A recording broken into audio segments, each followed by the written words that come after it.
Las hepatitis, pues como su mismo nombre lo indica, es un proceso inflamatorio del hígado, ¿sí? Y que se va a caracterizar específicamente por elevación de las transaminasas. Las más frecuentes de todas son las hepatitis virales, ¿sí? Pero ya vemos que existen otros tipos de hepatitis. Entonces tenemos las hepatitis por tóxicos, como los medicamentos, el alcohol, algunos químicos, los suplementos nutricionales, las hepatitis autoinmunes, así como por mencionar las más frecuentes. Empecemos con las hepatitis virales. Estas son unas enfermedades sistémicas, pero que van a afectar predominantemente al hígado, pero que tienen afectaciones en todo el organismo. Las más frecuentes, los 5 virus hepatotropos conocidos, que son la hepatitis A, la hepatitis B, la hepatitis C, la hepatitis D y la hepatitis E.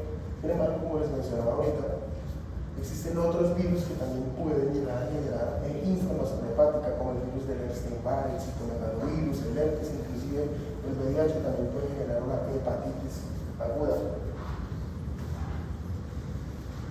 ¿Cómo se nos van a manifestar estas hepatitis? Entonces, como les decía, bueno, el periodo de incubación es variable, eso lo vamos a ver ahorita con cada uno de los virus, pero casi siempre empiezan con unos síntomas constitucionales. Empieza el paciente con la anorexia, la astenia, la dinamia, las náuseas, puede tener artralgias, mialgia, cefalea y característicamente fiebre, aunque no es muy alta, ¿no? Una cosa bien importante es que estos cuadros duran alrededor de 1 a 2 semanas, ¿sí? Y después de eso el paciente empieza a mejorar, pero cuando el paciente empieza a mejorar es que se empieza a poner amarillo, ¿sí? Entonces primero empiezan los síntomas prodrómicos y después aparece la ictericia cuando ya estos síntomas van mejorando. Entonces ahí, aparte de la ictericia, el paciente va a estar con coluria, con aponia, el dolor en el hipocondrio derecho y lo que les decía, mejoría de los síntomas constitucionales. El virus de la hepatitis A. Este es un tipo de virus de la familia de los picoronavirus, RNA. Su modo de transmisión es principal, pues es netamente oro-fecal, ¿sí? Entonces esto tiene que ver mucho con las condiciones de vida de la persona, de la higiene, y se ve sobre todo en zonas donde hay obviamente con malas condiciones higiénicas y en zonas de alta pobreza.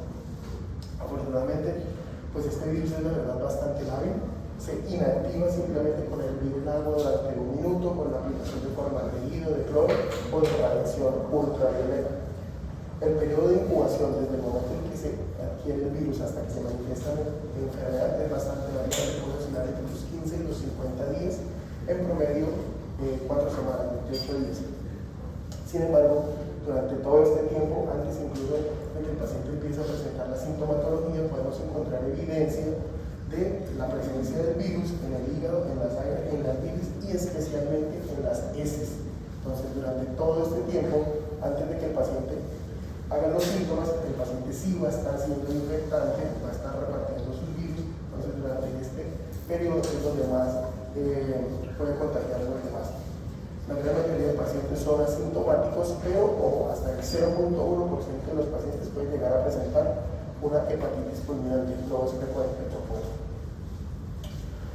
Esta enfermedad no se cronifica, tiene muy buen pronóstico y podemos encontrar 2 tipos de anticuerpo: el de la IgM, que es con el cual hacemos el diagnóstico, y el de IgG, que es el que nos va a generar inmunidad a futuro. Después de la hepatitis A, ya no le vuelve a quedar curado para toda la vida. La recuperación se da aproximadamente en 1 a 2 meses después de esa primera infección. Esta es la distribución mundial de la hepatitis A en el mundo. Entonces miren que en Centroamérica, en algunos países de América del Sur, en África y todo lo que es en Asia y el subcontinente indio tiene una altísima prevalencia. Nosotros estamos también, estamos aquí en una zona de medio alto como el resto de América Latina.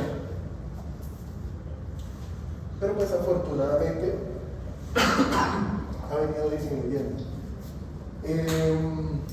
Se presentan en el mundo aproximadamente 1.4 millones de casos de hepatitis A en el mundo. Para el año 2016 se presentaron 7.134 muertes por hepatitis A aguda, pero la gran mayoría de estas muertes se presentaron en el Asia, parte del África y la India. Y en Colombia lo que sí se ha visto es que el panorama ha venido mejorando. En el 2012 tuvimos una incidencia de 2.5 casos por cada 100.000. Para y en el boletín epidemiológico del 2020 llegamos en 2 casos por cada 100.000, y esto se debe en parte a los programas de vacunación, silencio, a los programas de vacunación y a las mejorías en las condiciones sanitarias, especialmente lo que es acueducto y alcantarillado.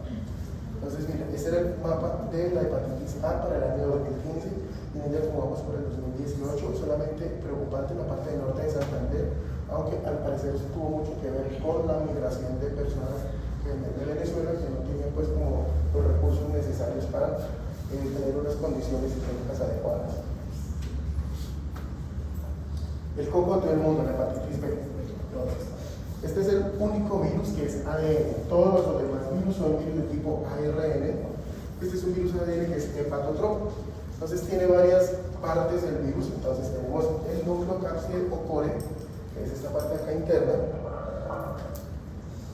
Aquí dentro del core vamos a encontrar el ADN del virus y la polimerasa. Entonces el ADN y la polimerasa, que es la encargada de la replicación del ADN. Vamos a tener el antígeno del core, esto de acá, y el antígeno B, que es esto verdecito que ven ustedes ahí, y vamos a tener el antígeno de superficie, que es lo que usualmente utilizamos para detectar la presencia del virus. Y este antígeno de superficie va a estar conformado por 3 proteínas: la proteína S, que es la proteína pequeña, la proteína M, que es la proteína de mediano tamaño, y la proteína L, que es la proteína larga. Entonces aquí tenemos la proteína L, la proteína M y la proteína S.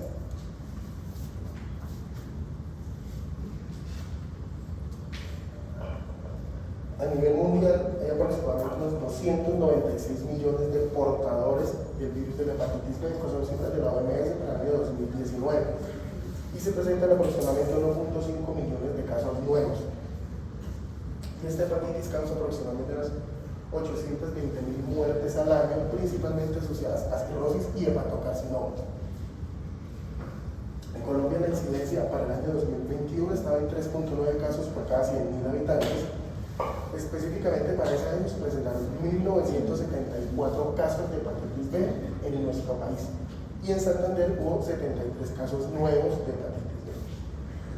A la semana epidemiológica 12, estuve revisando en estos días, que va hasta marzo de este año, de Colombia iban 642 casos de hepatitis B nuevos, ¿no? Y en Santander llevamos 20 casos. La principal forma de transmisión de todos estos casos fue por vía sexual, el 74.4%, prácticamente 3/4 partes fueron por vía sexual, y predominantemente en los hombres. Una pregunta: ¿la transmisión de la hepatitis B es solo sexual? Ya vamos allá. Ahora, esto es lo mismo datos, no vamos a detener ahí en eso. Aquí están todos los datos por cada departamento. Así se comportó la hepatitis B a nivel mundial.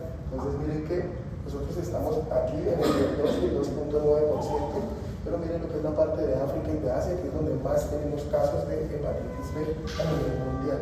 Ellos son los que más contribuyen a la mortalidad por hepatitis B. La transmisión, doctora, la transmisión predominantemente sexual, pero también se puede por vía percutánea o por vía perinatal, por transmisiones,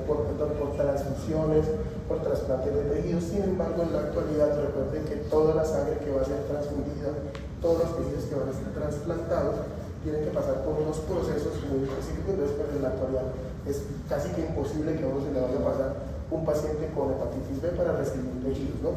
Pero sí puede ser por percutánea, por accidentes biológicos, por ejemplo, por compartir agujas, y por transmisión perinatal también se da la hepatitis B.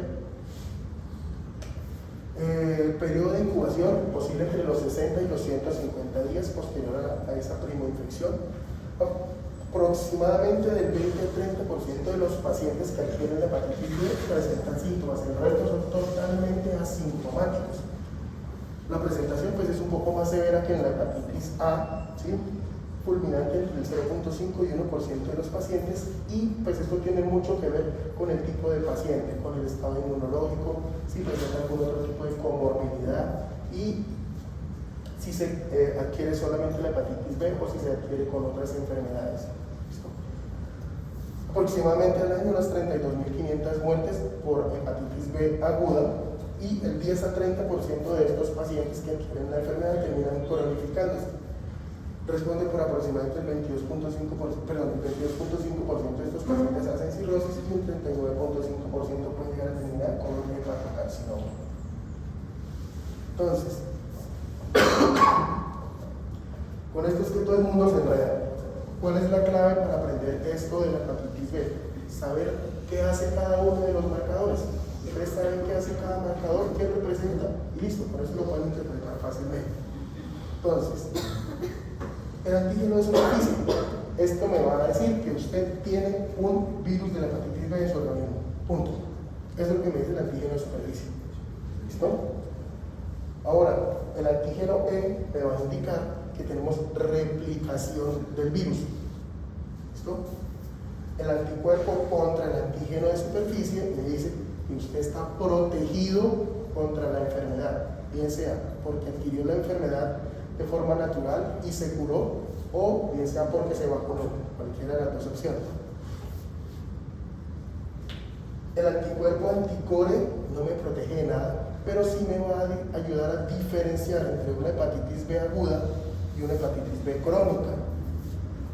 La carga viral, pues obviamente me va a decir que tantos virus tiene uno en el organismo, y sobre todo pues que en estos pacientes sí hay que hacer las transaminasas para ver qué tanto grado de inflamación hepática está presentando el paciente.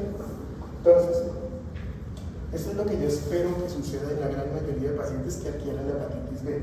Así se comporta la hepatitis B en un paciente que adquiere la enfermedad y se cura espontáneamente. Entonces miren que empezamos primero, aquí ya empezamos a detectar la presencia del virus, pero miren, deberían aparecer los síntomas, ¿sí? Entonces primero aparece que ya podemos detectar el virus, pero el paciente todavía no nos ha hecho síntomas. Entonces aquí ya cuando tenemos la mayor carga de viremia, aquí es donde empiezan los síntomas. Entonces aquí ya podemos realizar entonces los anticuerpos, los anticore, ¿listo? Entonces aquí ya entonces el paciente empieza a montar toda su respuesta inmune, empieza a bajar la carga viral, y aquí ya entonces va a empezar a aparecer el anticuerpo contra el antígeno de superficie.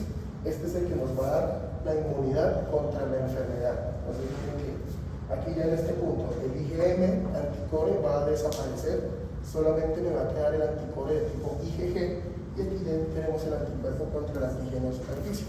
¿Listo? Eso es lo que yo espero que suceda en un paciente. O sea que el anticore está elevado. Al principio se van a elevar los dos. El de superficie y el de core. Claro, el antígeno de superficie se van a elevar y se va a elevar el anticore, tanto el IgG como el IgM. ¿Listo? Entonces, si uno al principio le hace el antígeno de superficie, ¿cuál es el siguiente paso? Hacer el anticore. Uno le hace el antígeno de superficie a un paciente. Con eso yo no puedo saber si es una hepatitis B aguda o crónica. ¿Qué tengo que hacerle? Tengo que hacer el anticore. Si los dos están positivos, quiere decir que es una infección reciente, que es una hepatitis B aguda, ¿sí? Pero resulta que si yo le hago el antígeno de superficie, le hago los dos anticore y solamente ya me queda el IgG, porque el IgM ya desapareció, este paciente ya lo que tiene es una hepatitis crónica. Ya lleva más de 6 meses, que es el tiempo que se toma en desaparecer el IgM, solamente me queda el IgG y el antígeno de superficie. Eso es. ¿Listo? Entonces, ¿quiénes son los que van a progresar a hepatitis B crónica? Eso va a depender de ciertas características del paciente, como la edad, el estado inmunológico, si tiene o no VIH y factores ambientales, principalmente el consumo de alcohol. Entonces, los pacientes que adquieren la infección en esa etapa perinatal, casi el 90% de ellos terminan desarrollando hepatitis B crónica. Cuando se tiene entre los 1 y 5 años, entre el 20 y 50% de estos pacientes van a desarrollar hepatitis B crónica, y en los adultos y adolescentes menos del 5% se cronifican. Las complicaciones de la hepatitis B, pues obviamente la cirrosis y el hepatocarcinoma. Y tenemos 3 tipos de hepatitis B crónica, que son la tolerancia inmune, la hepatitis crónica como tal, con inflamación, y el estado portador inactivo.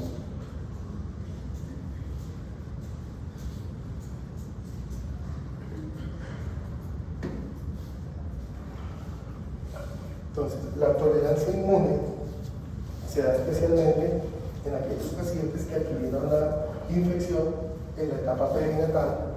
En estos pacientes, como adquirieron la infección antes de tener un sistema inmunológico ya maduro, ellos no son capaces de montar una respuesta ante el virus. Entonces terminan como reconociéndolo como algo normal, ya no montan ningún tipo de respuesta inflamatoria. Al no haber inflamación, las transaminasas van a estar normales.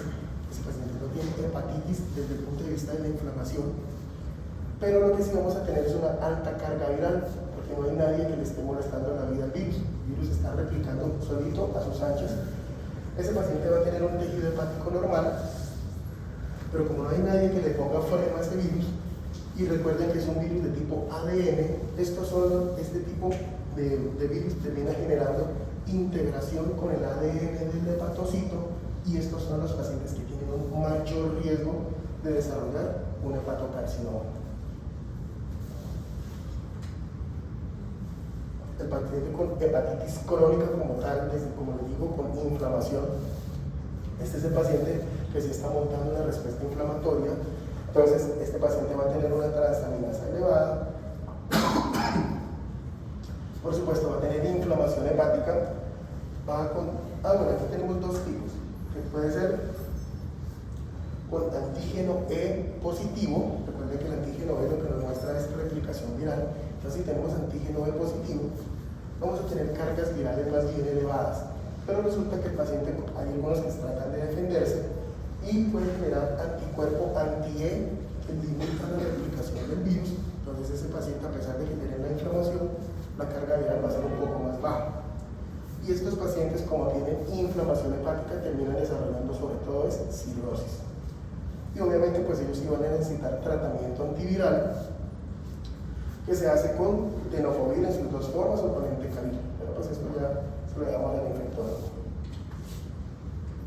Y finalmente tenemos el estado de portador inactivo, que este es un estado en donde el cuerpo fue capaz de eliminar el virus, pero el virus tampoco está generando ningún tipo de patología. Entonces, vamos a tener transaminasas normales. Este paciente va a tener anticuerpo anti-E positivo y antígeno E negativo, o sea, muy poca replicación viral. Entonces el tejido hepático va a estar normal o con una mínima inflamación. Este tipo de pacientes no requieren ningún tipo de tratamiento específico con antivirales, pero sí hay que estarlos vigilando. Y sobre todo, el problema con estos pacientes es que se nos pueden reactivar. ¿Cuándo se nos puede reactivar esa infección? Cuando tenemos una coinfección. Entonces, por ejemplo, el paciente ya tenía su hepatitis B y después se ganó una hepatitis C o se ganó una hepatitis D o se infectó con un VIH o entró en un estado de inmunosupresión por la causa que sea. Entonces ahí en ese momento el virus puede aprovechar y puede empezar otra vez a replicarse y se puede reactivar. Entonces estas son las diferentes vías que puede tomar un paciente con una infección aguda por hepatitis B. Entonces, como les decía, afortunadamente la gran mayoría pasan acá a recuperación, ¿sí? Pero unos pocos pueden pasar a infección crónica, y como ya les dije, tenemos los tres espectros: la tolerancia inmune, la hepatitis crónica y el estado de portador inactivo. El paciente con tolerancia inmune puede desarrollar un carcinoma hepatocelular, pero eventualmente por reactivarse la enfermedad puede ser la hepatitis crónica con cirrosis y con carcinoma hepatocelular. Y lo mismo, el estado de portador inactivo se nos puede reactivar y puede transformarse en una hepatitis crónica. Entonces, ¿qué es lo que todo el mundo se ve? Voy a tratar de hacerlo lo más fácil posible. Entonces, ¿qué vamos a ver en un paciente con una hepatitis B aguda? Como ya les dije, vamos a encontrar siempre el antígeno de superficie positivo, que es el que nos indica que el paciente tiene presencia del virus. ¿Listo? Obviamente el anticuerpo contra el antígeno de superficie todavía no está, se acaba de infectar, todavía no ha tenido tiempo de montar la respuesta inmunológica. Pues aquí debería ser positivo. Tanto el IgM como el IgG de anticore van a ser positivos, aunque algunas personas pueden demorarse un poquito más en desarrollar la presencia del anticore de tipo IgG, pero pues uno espera que estén los dos positivos. El antígeno E va a ser positivo porque el paciente está haciendo replicación viral, es una hepatitis aguda. tener anticuerpo anti-E y obviamente la carga viral va a estar elevada. ¿Listo?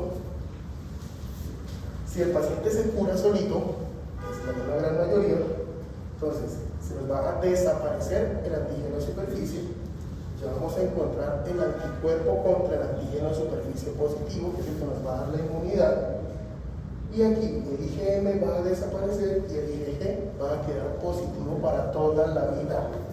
Ojo con eso, el anticore de tipo IgG va a quedar positivo toda la vida, pero es como un recuerdo, como una huella serológica de que en algún momento el paciente se infectó con el virus salvaje de la hepatitis B.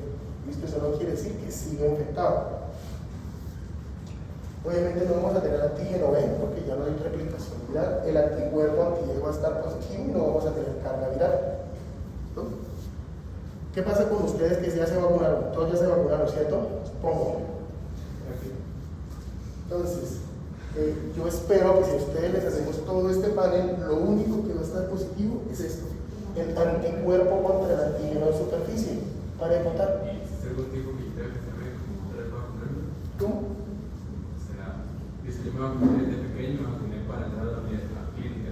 Lo ideal sería que usted se hiciera niveles de anticuerpo contra el antígeno de superficie para ver si todavía está en niveles de protección. Y si ya no los tiene, tiene que volverse a revacunar. Siempre tengo que hacer el esquema completo de la Sí, señor, tiene que hacer el esquema completo. Y ya entonces vamos al paciente con una hepatitis y ya entonces vamos al paciente con una hepatitis crónica, que como ya les decía ahorita, puede estar activo, puede estar inactivo. Entonces, en el paciente con hepatitis crónica, el antígeno de superficie todo el tiempo va a estar positivo, nunca va a desaparecer. Obviamente el anticuerpo contra el antígeno de superficie no se va a desarrollar, el paciente nunca se curó. Y el IgM ya desapareció, vamos a continuar solamente con el anticore de tipo IgG, el antígeno B y el anticuerpo contra el antígeno B. Esto es lo que nos va a ayudar a diferenciar entre la crónica activa y la crónica inactiva. Entonces, en la crónica activa vamos a tener anticuerpo E, que nos indica que hay replicación viral, y el anticuerpo anti-E va a ser negativo, y en la no activa pues va a ser lo contrario. El antígeno E, que es el de replicación, va a estar negativo y el anticuerpo E va a estar positivo, va a estar impidiendo la replicación viral, y eso pues nos va a impactar en la carga viral. ¿Sí? Si está activo, pues la carga viral es alta, y si no está activo, pues la carga viral va a ser baja. ¿Listo? ¿Estamos claros? ¿Sí? Listo.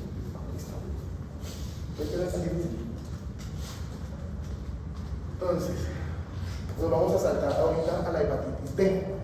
¿Por qué? Porque es que la hepatitis D, o antes también denominada agente delta asociada a la hepatitis B, es un virus RNA igual que los otros, pero este es un virus RNA especial porque es un virus RNA defectuoso que necesita sí o sí de esta maquinaria que tiene el virus de la hepatitis B para hacer la replicación de su propio ARN. ¿Sí? El virus de la hepatitis B no se puede replicar por sí mismo, entonces tiene que estar pegado al virus de la hepatitis B para poderse replicar.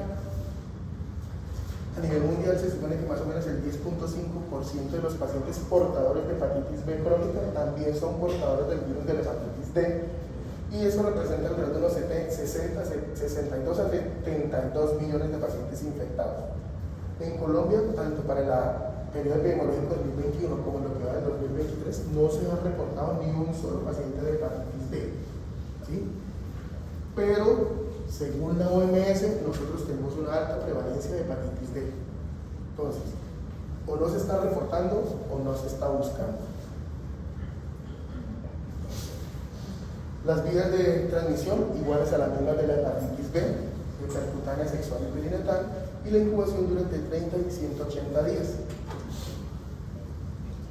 Y mire, sobre todo en esta parte norte de Colombia, dice que tenemos una altísima prevalencia de hepatitis D, pero como le digo, no se han reportado casos. Entonces, no sé. Entonces, como siempre va a estar asociada la hepatitis B, podemos tener dos escenarios.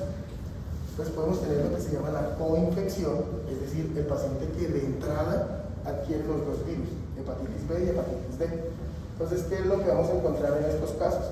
Que pues esa infección inicial va a ser una hepatitis mucho más severa, ¿sí?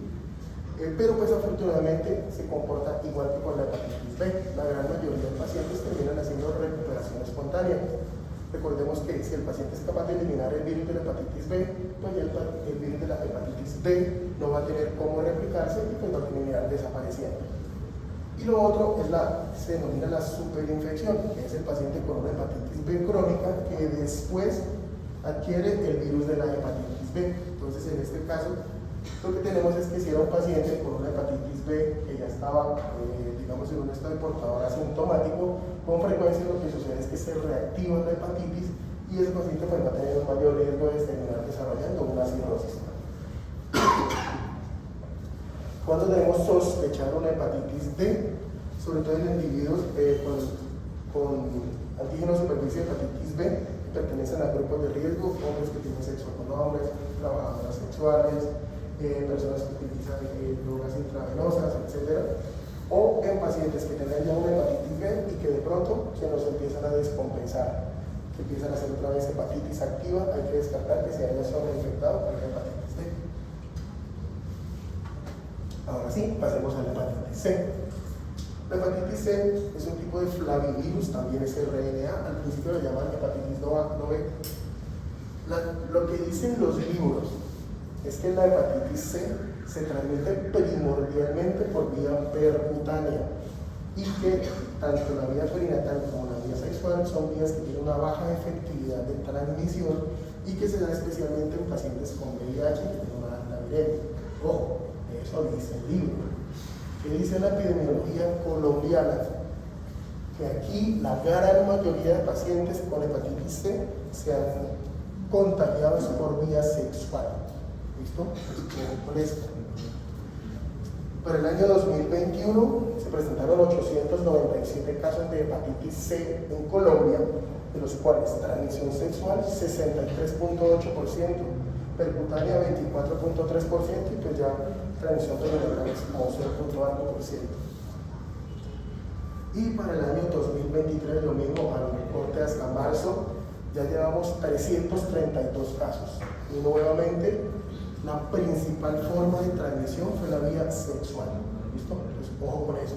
Si bien la literatura dice que la forma más importante de transmisión es la percutánea, aquí en Colombia predomina sobre todo la sexual. Y cuáles son los factores de riesgo que se han encontrado para estos pacientes que han adquirido la hepatitis C por vía sexual? Hombres que tienen sexo con hombres, la promiscuidad, tener más de un compañero sexual y pues obviamente el uso de drogas endomenosas. A nivel mundial se calcula que hay más de 71 millones de personas contagiadas con la hepatitis C. Nosotros estamos aquí, pues digamos que no estamos tan mal, ¿sí? Están peor de Brasil y sobre todo en lo que es la parte de Asia y parte de África, donde hay la gran mayoría de los casos de hepatitis C. Periodo de incubación entre los 14 días y los 182 días. La severidad, pues también es moderada, puede ser fulminante en el 0.1% de los casos. El diagnóstico se hace con el anticuerpo anti-hepatitis C. El gran problema de la hepatitis C es que, a diferencia de la hepatitis B, la gran mayoría que sí se cronifican. El 50 y el 75% de los pacientes que adquieren la hepatitis C terminan desarrollando la hepatitis crónica. Y muchos de ellos progresan también a hepatocarcinoma. Más o menos de estos que se cronifican de 1 a 4% por año y terminan desarrollando hepatocarcinoma. Desafortunadamente para esto sí no hay vacuna.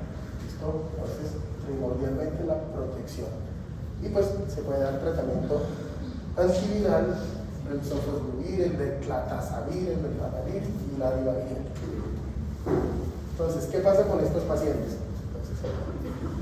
De los que se infectan agudamente, el 25 y el 50% pueden desarrollar, pues pueden curarse espontáneamente, pero la gran mayoría, entre el 50 y el 75%, pasan a una hepatitis crónica que puede ser estable, aunque el 20% terminan desarrollando cirrosis, pero esa es de progresión lenta, y lo que les decía ahorita, la tasa de progresión a hepatocarcinoma es de 1.5 a 5% por año. ¿Y cuáles son los principales factores de riesgo para esa progresión? La edad, que sean mayores de 40 años, que estén consumiendo alcohol, que se hayan coinfectado, ya sea con hepatitis B o con VIH, pacientes inmunosuprimidos, diabéticos, obesos, usuarios de cannabis, tabaquismo, que sean hombres y de raza blanca. Esos son como los principales factores de riesgo que se han identificado. Pasemos a la hepatitis E. Ese es un virus, también es de tipo RNA. La incubación dura entre 14 y 60 días. La transmisión, al igual que la hepatitis A, también es por vía orofecal. La severidad pues, es leve, mucho menos que las anteriores, pero puede llegar a ser fulminante hasta en el 1 o 2% de los pacientes que la adquieren, y especialmente en estas poblaciones, en las mujeres embarazadas, en los pacientes que están desnutridos o pacientes que ya tengan algún tipo de hepatopatía de base, son los que más tienen riesgo de hacer hepatitis fulminante. Bueno, y se han demostrado algunos casos de hepatitis E crónica, pero solamente en pacientes que ya tienen una inmunosupresión de base. Entonces, digamos que no como casos ya muy específicos. ¿Estos casos también hay en Colombia o solamente? Entonces, primordialmente los encontramos en la India, en el África, en Asia y algunas partes de Centroamérica. ¿Sí? Más o menos unos 20 millones de casos por año. Es mucho más frecuente en los adultos que en los niños. Y hay una vacuna china, yo la verdad ni siquiera sabía que existía, hay una vacuna china que salió por allá como a mediados de los años 2000, con una aparentemente muy buena eficacia, 86.5% de protección a 4.5 años, pero hasta ahora no ha sido aprobada para su uso en el resto del mundo. Y así se comporta la hepatitis E. Entonces, afortunadamente nosotros casi no tenemos hepatitis E, para nosotros es una cosa rara. En Centroamérica, sobre todo en México y en algunos de esos países, sí puede haber hepatitis E, y sobre todo en lo que es África y la parte sur de Asia y el subcontinente indio, es donde más se ve la hepatitis E. Nosotros poco de eso. Entonces, eso era lo que tenemos para hablar de lo que son las hepatitis virales. Entonces, para hablar de las hepatitis no virales, empecemos por las medicamentosas, y en este capítulo siempre el primero va a ser el acetaminofén. ¿Listo? Cuando ustedes revisan este capítulo de hepatitis medicamentosas, este siempre es el principal causante del acetaminofén. ¿Recuerdan cuál es la dosis segura, no? Sí, 4 gramos diarios. 3 gramos. ¿Qué? 3 gramos. Le puede dar 4, 5, 6 gramos, si quiere. Pero a partir de 3 gramos ya se aumenta exponencialmente el riesgo de hepatitis. Entonces, hasta 3 es seguro, a partir de ahí ya se empieza a aumentar exponencialmente el riesgo. O sea, yo no estoy diciendo que si usted toma 4 le tiene que dar hepatitis. No. Pero a medida que va aumentando la dosis, va aumentando el riesgo. ¿No? Entonces, miren. Por eso les decía ahorita, miren, hay que preguntar por absolutamente todos los medicamentos que esté consumiendo el paciente. Porque miren, la lista de medicamentos que pueden generar daño hepático es extensísima. Medicamentos que uno no creería, como por ejemplo, miren, ibuprofeno. ¿Quién no se ha tomado un ibuprofeno? ¿Cierto? Todos. ¿Cómo? Entonces, miren que medicamentos que utilizamos con mucha frecuencia, como la nitrofuractoína para las infecciones urinarias, lo que les decía, el ibuprofeno, captopril, enalapril, lisinopril, losartán. ¿Sí? Entonces, prácticamente casi todos los medicamentos tienen esa potencialidad de generar daño hepático. Entonces, siempre en todo paciente que usted sospeche de hepatitis por medicamentos, tiene que preguntar por todos. Y ya para terminar, vamos a hablar de lo que son las hepatitis autoinmunes. Estas son enfermedades crónicas que se van a acompañar de necrosis e inflamación celular. Y como dan tanta inflamación celular, pues primordialmente estos pacientes lo que terminan desarrollando es cirrosis, aunque también pueden desarrollar falla hepática aguda, ¿no? Entonces, en estos casos, los pacientes con enfermedades por hepatitis autoinmunes, el daño hepático directo va a estar mediado primordialmente por la inmunidad celular, mientras que las manifestaciones extrahepáticas van a estar mediadas por la inmunidad humoral. Aquí se sabe pues, que existe una predisposición genética, pero que va a estar disparado por factores medioambientales. Y cuando hay que sospechar, especialmente en pacientes que ya tengan enfermedades autoinmunes de base.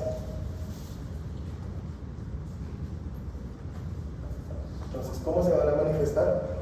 Con hepatitis crónicas, pero que tienen episodios de exacerbación, agudizaciones. Entonces, ¿qué síntomas va a referir nuestro paciente? Pues los síntomas típicos de las enfermedades autoinmunes, astenia, anemia, anorexia, artritis y por supuesto la ictericia, pero adicionalmente otros síntomas de autoinmunidad como las artritis, las vasculitis, el eritema nodoso, colitis, pericarditis, anemia, etc. Se ve muchísimo más en las mujeres jóvenes, como casi todas las enfermedades de tipo autoinmune. Y el pronóstico de esta patología va a depender de la severidad de la inflamación hepática que tengamos. Entonces, si tenemos una inflamación muy severa, con transaminases más de 10 veces el valor de lo normal, la mortalidad puede llegar a ser hasta de un 40% a los 6 meses si no reciben un tratamiento adecuado. Y la gran mayoría de esos pacientes terminan falleciendo es por falla hepática, por las complicaciones de la cirrosis o por las infecciones que se ganan al estar inmunosuprimidos. ¿Qué vamos a encontrar en el laboratorio? Primordialmente la elevación de las transaminasas, pero recuerden que esta va a ser fluctuante y va a depender del grado de inflamación y el grado de actividad autoinmune que tenga el paciente. Podemos encontrar hiperbilirubinemia, podemos encontrar hipoalbuminemia, básicamente pues, con una enfermedad crónica, con hipergamaglobulinemia, se va a invertir la relación albúmina-globulina, prolongación de los tiempos de coagulación inclusive, y especialmente lo que más nos va a guiar para hacer el diagnóstico es la presencia de anticuerpos. Tenemos varios anticuerpos que se nos positivizan en estos casos, como los anticuerpos antinucleares, los antimúsculo liso, los antimicrosoma de hígado renal de tipo 1, los antimitocondriales y los ANCAs, los anticitoplasma neutrófilos. Sin embargo, a veces esto no es tan difícil, no es tan fácil llegar a este diagnóstico. A veces no todos los anticuerpos van a estar positivos, entonces en esta patología sí con frecuencia hay que recurrir a la biopsia hepática para hacer el diagnóstico.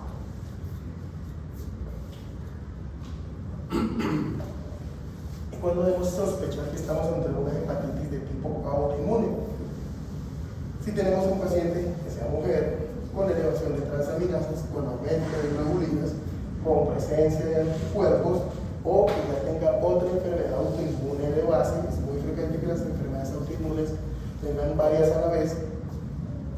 Las características, por supuesto, de la histología, si tienen estos alelos, el HLA, DR3 o el DR4, y pues obviamente si está respondiendo al tratamiento con esteroides o con inmunosupresores, pues digamos que todo eso apunta que tenemos una enfermedad de tipo autoinmune. Listo, jóvenes. ¿Preguntas?